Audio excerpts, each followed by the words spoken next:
I'm Hurst. I'm located in Idaho Falls, Idaho at American Heritage Charter School. One thing that for me that seemed to work really well, especially before COVID hit, was having open houses. We had an open house night and right before our lottery to invite our community into the school to tour and to talk to our teachers and to get them in the door. That's awesome. And how did you spread the word about that open house? Facebook, handouts to our kids to take home to give to their neighbors. And then we also had a radio campaign that was going on that talked about the open house. Awesome. Cool. And how did you find that radio spot? Was it just a local radio station or was it NPR or? So we do work with a local radio station. They make sure that we put it out on they own a couple different stations as well as a Spanish speaking station in our area. So we make sure it goes out to all. Cool. Awesome. Fantastic. Nicole? My name's Nicole. I am the principal of Charter School in Fort Collins, Colorado. We're the Academy of Arts and Knowledge.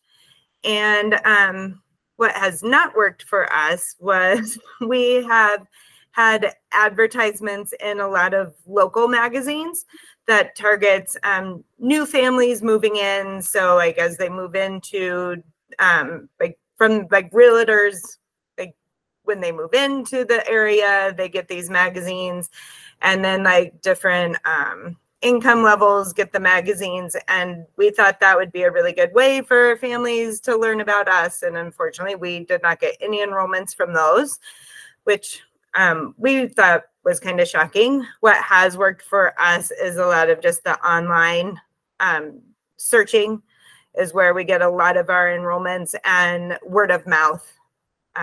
Just families talking to other families, where we get all of our enrollments. And so, yeah, we're always looking for different ways to just increase like that part of the word of mouth and people learning about us. Because every time it's always like, we had no idea you were here. And so at some point you're like, well, how do you change that? Everybody always says we have no idea how we had no idea you existed. And so that's how the magic question is, how do you continue to change that? Awesome. Thank you for sharing that, Nicole. One thing that I'd like to add to that is, well, I guess as we move forward and say what has not worked.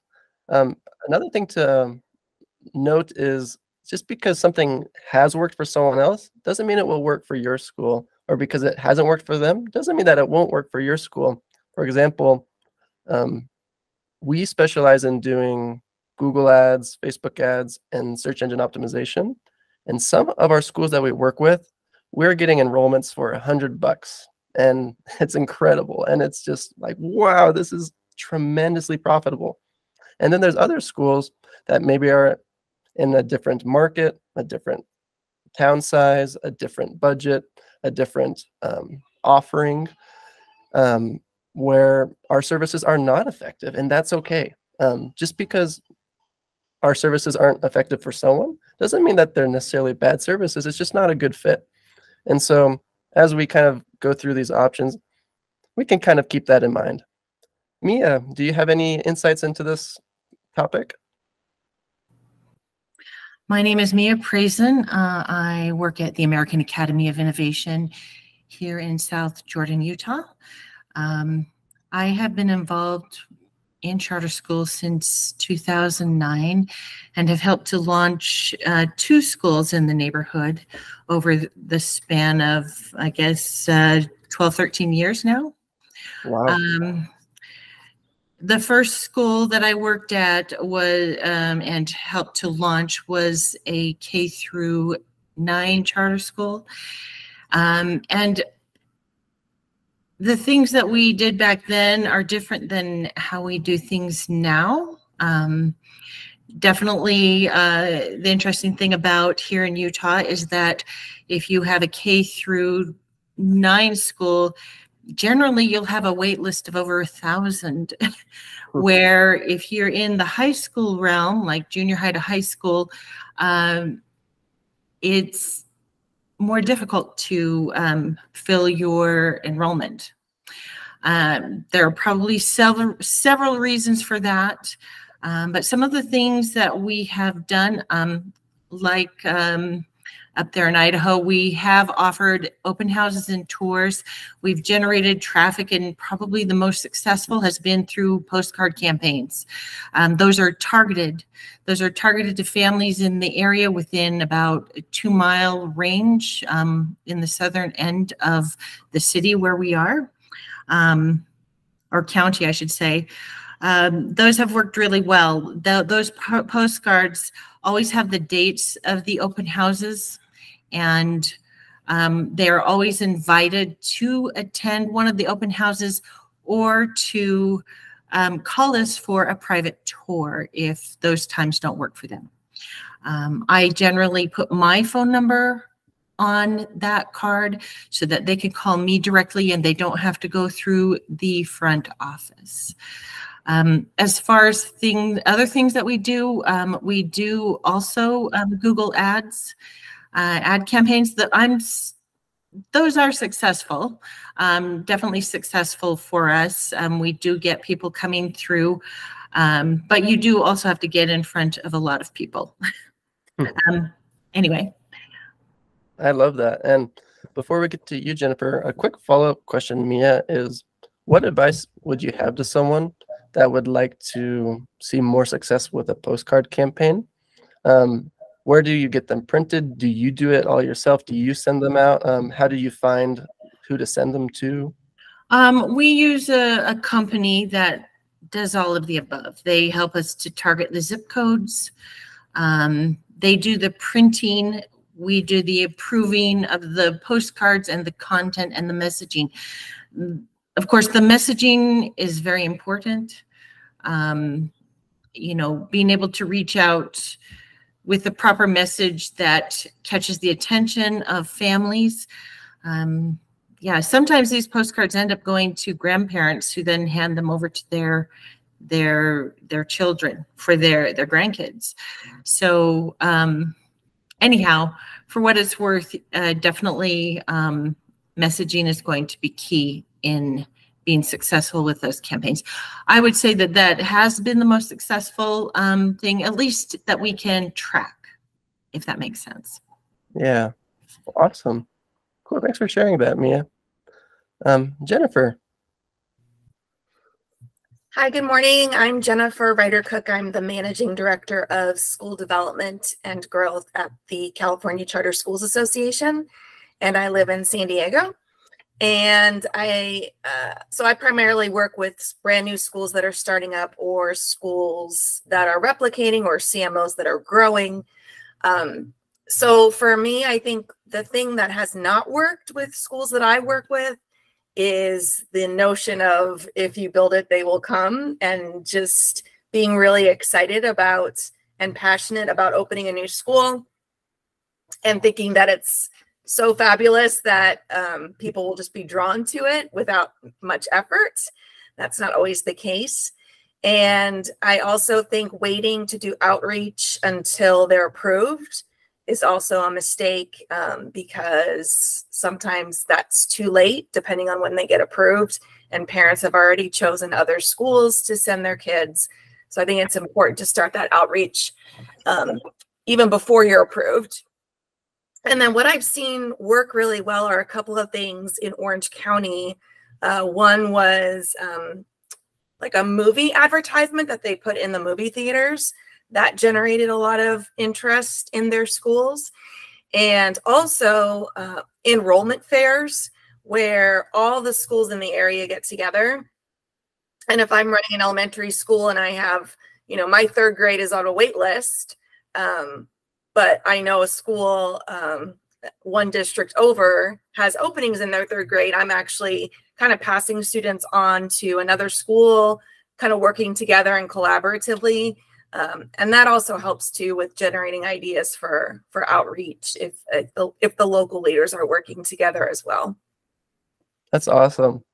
I'm really glad that you said all of those things, because there's so many times where I will create a product or a service or an offering like this cohort, for example. And I'll say, oh, this is going to be great. Who's not going to want to be a part of a free cohort to just learn?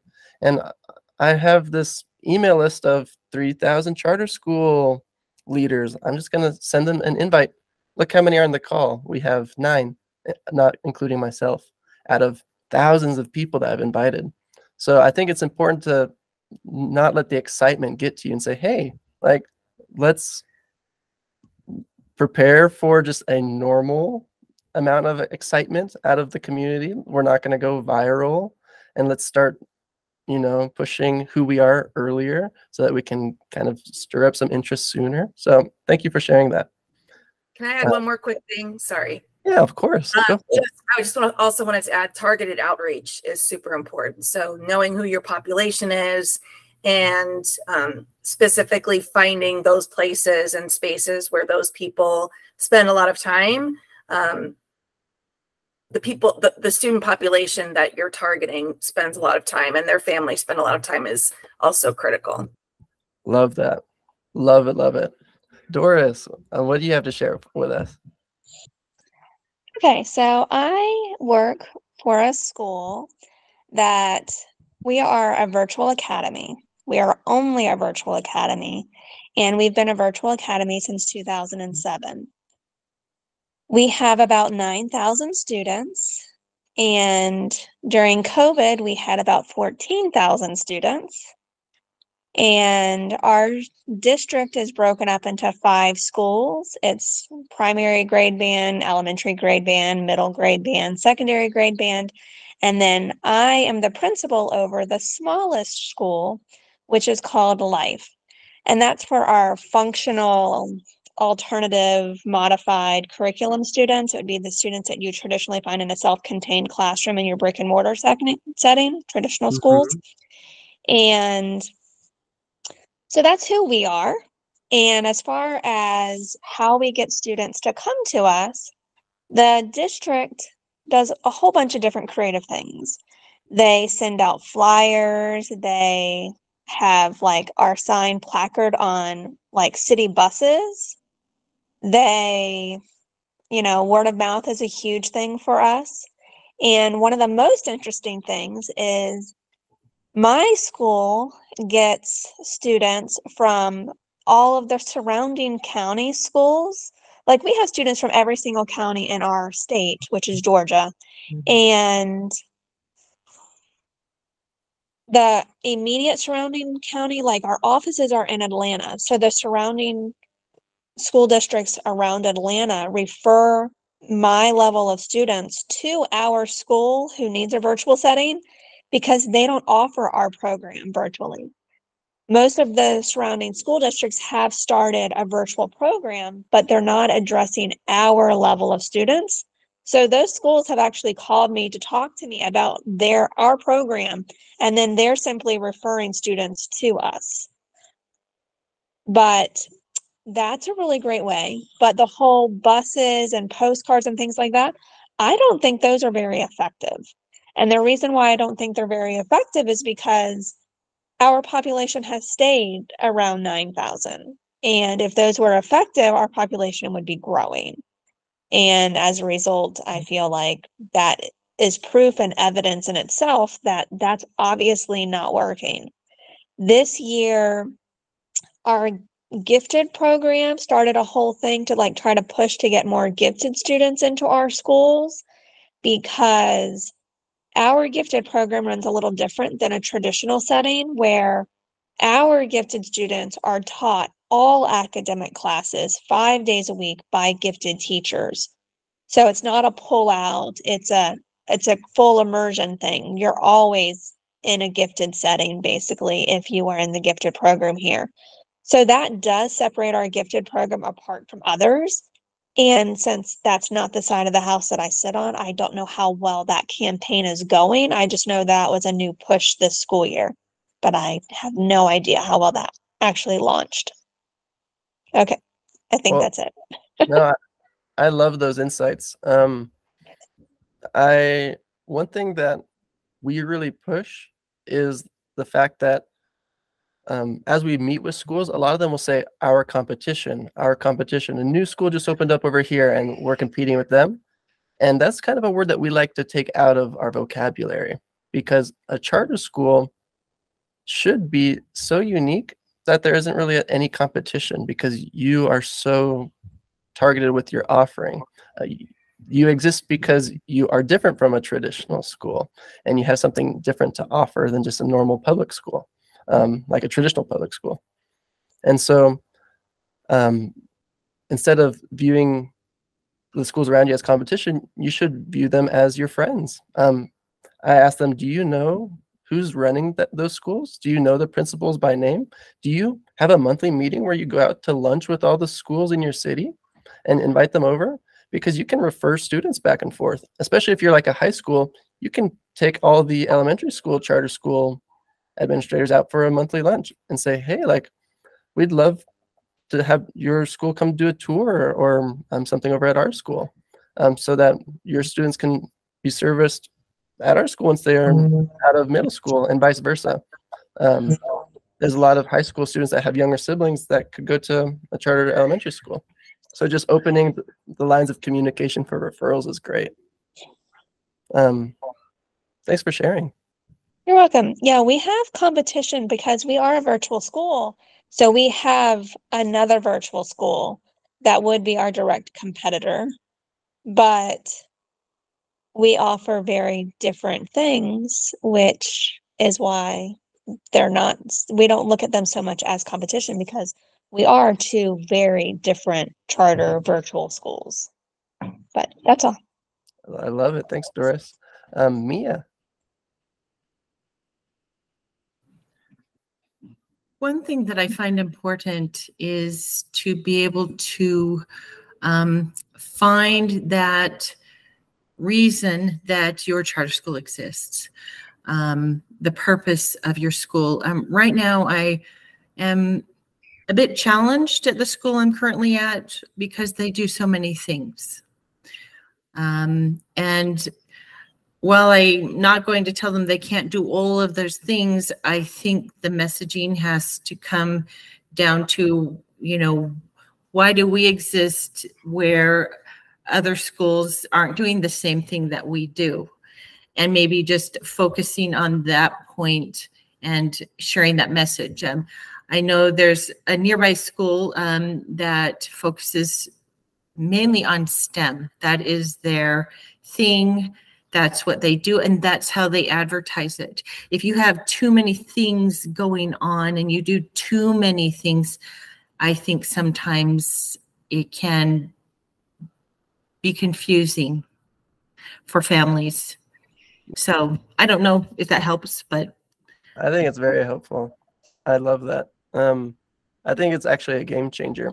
I feel like once you really hone in on who you are, and you kind of put up some limits and boundaries of who you're not, doors actually open and you see way more success. I'll kind of be a little vulnerable. About 6 years ago, I opened another ad agency, and we serviced anybody because I needed to provide for my family. Anyone that wanted to send me money, I would do some advertising for them. And that company failed. After about 2 years, it was not profitable. We were living off of my wife's income, and we wrapped it up. However, Charter Connect, the company that I've started about 2 years ago, is wildly profitable, to the point where I used to be an airline pilot. That's the plane I used to fly, and I stopped flying for the airlines because I'm now home and we're doing really well. And it's because we focused on charter schools, and that's all we do. And so by closing my vision, we're now doing so much better. And so I feel like the same could be applied to schools. Well, awesome. We're at time. The one thing that I'd like to say before we wrap up is, no matter what you do, as someone that's been working with marketing at different charter schools for about 2 years now, you should be able to track it. Try not to do anything that you can't track, because oftentimes when we meet with administrators, we say, what have you done in the past? And they say, well, we did a billboard, but we don't really know if it worked. We did postcards, but we don't really know if it worked. We did Facebook ads, but we don't really know if it worked. You should know if it worked or not. So make sure that there's either a QR code that you can track to see how many scans it got if you do like a postcard, or if you have someone RSVP to an open house, that they are taken to a page that we can track whether people sign up or not. At Google Analytics, the Facebook Pixel, QR codes, any sort of form of tracking is vital so that we can know, should we do this again or should we not? So to wrap up, you can go to Facebook and just type in groups/Charter School Connection, and you can join our group. And any insights that you have that you might not have shared with us today, you can share them there. It's a small group, it's a private group, and we want it to be small. We want it to just be us, so that we can get to know each other and feel comfortable. I would love for Mia and Doris to become friends, even though that they don't know each other. Like that's the whole point of this, is small quality relationships. Even though this is only going to last 4 weeks, I'd love for it to last 40 years in regards to the relationship. So please join that group and share your insights. Anything that you learn, if you go, oh, that was such a flop, or like, we spent so much money on our air conditioning system and it's not even better, like, share that insight. We want to know about it. Next week, we're going to be talking about retaining teachers and students, what's worked and what hasn't. So please come prepared. And thank you so much. We will see you all in a week from today.